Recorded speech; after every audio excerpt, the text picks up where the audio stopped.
I wish I had known that this too shall pass. Mm. You feel bad right now? You feel pissed off? You Ooh. feel angry? That's This good. too shall pass. Oh, You great. feel great?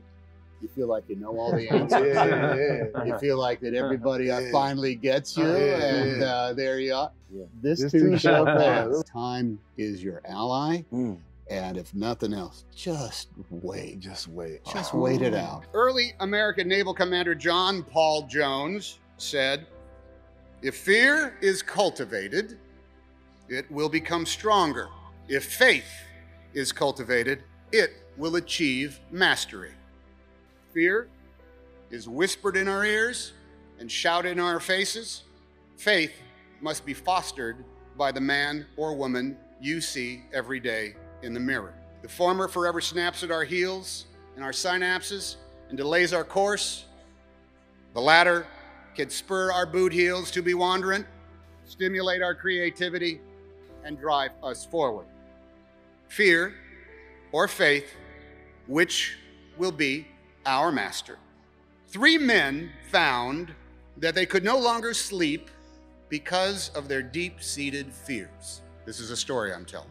Their lives were in a state of stasis because of their constant worries. So they set out on a pilgrimage to find a wise man who lived high in the mountains, so high up above the tree line that no vegetation grew, no animals lived, not even insects could be found so high up in the mountains in that thin air. And when they reached his cave, the first of the 3 said, "Help me, wise man, for my fear has crippled me."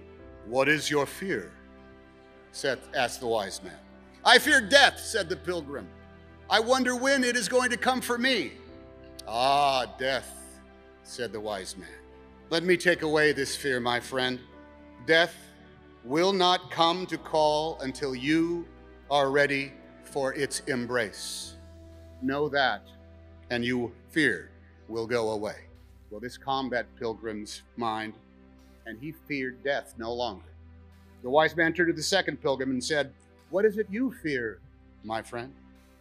"I fear my new neighbors," said the second pilgrim. "They are strangers who observe holy days different than mine. They have way too many kids, and they play music that sounds like noise."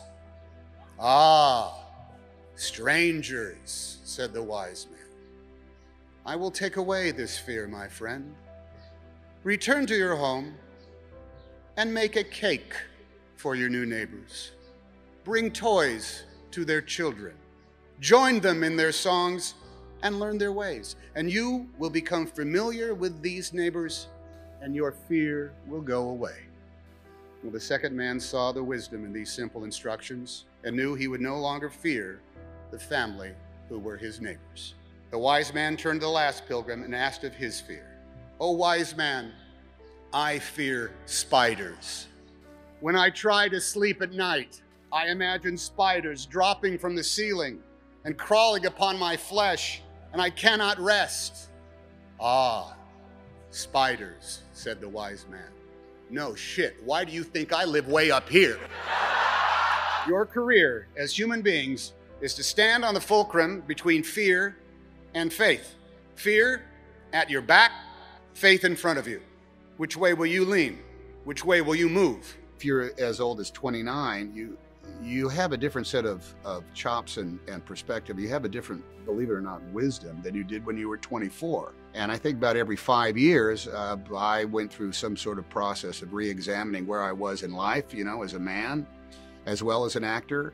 So it's a never-ending process, I think, of examining where you are in life as a human being, and then transposing that so it's going to be reflected in your work somehow.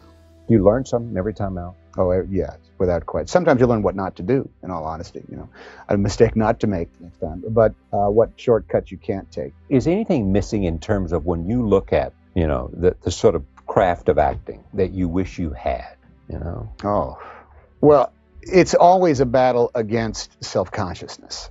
It's hard to get past the realization that you're pretending to be somebody and people are looking at you, even if it's the crew. I wish I'd had more basic things, more tools. I wish I'd gone through more classes. I wish I had been forced to take a dance class. I wish I had forced to get up and sing in front of people. I wish I had taken I wish I'd gone to that kind of like performance school in which you have to get past the self-consciousness of not being able to do it well and still having to do it. You need to hear the most important message thus far in the third millennium. It's not a statement, but it's a request. It's not a bit of advice, but it's a plea. In fact, it's a single four-letter word: help. Help, and you will make a huge impact on the life of the street, the town, the country, and our planet. If only 1 out of 4 of each 100 of you choose to help on any given day, in any given cause, incredible things will happen in the world you live in. Help publicly, help privately, help in your actions by recycling and conserving and protecting, but help also in your attitude. Help make sense where sense has gone missing. Help bring reason and respect to discourse and debate. Help science to solve and faith to soothe. Help law bring justice until justice is commonplace. Help, and you will abolish apathy, the void which is so quickly filled by ignorance and evil. Your duty is to help without ceasing. The art you create can glorify it. The science you pursue can prove its value. The law you practice can pass on its benefits. The faith you embrace will make it the earthly manifestation of your God. So do it. Make peace where it is precious. Help plant trees. Help embrace diversity and celebrate differences. In other words, help solve every problem we face. Help, and we will save the world.